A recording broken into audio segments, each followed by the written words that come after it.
L'alliance que nous créons aujourd'hui est une nouvelle expérience démocratique qui prend une résonance particulière.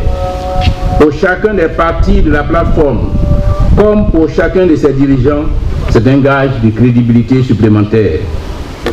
Les défis sont importants, mais ils ne sont pas insurmontables.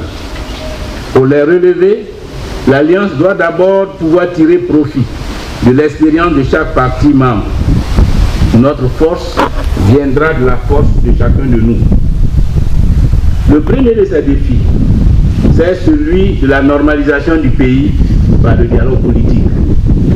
Or, le dialogue politique est bloqué, à peine ouvert, par la faute du pouvoir qui joue avec la situation du pays. Voici plus d'1 an que le dialogue politique est censé avoir démarré. Mais les négociateurs ne totalisent en tout et pour tout que 9 heures de discussion. 9 heures de discussion qui ne pouvaient rien donner et qui n'ont rien donné. Les prisons sont toujours pleines de prisonniers politiques, civils et militaires, ainsi que de pauvres citoyens arbitrairement arrêtés et emprisonnés.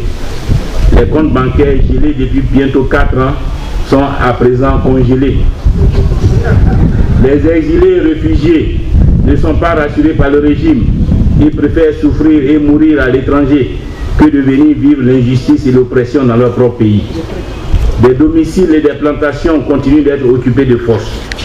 Bref, tout s'écroule autour de la commission Dialogue, Vérité et Réconciliation et celle-ci reste impuissante devant la dégradation de la situation sociopolitique, totalement indifférente aux cris de détresse de ceux qui subissent la loi du plus fort.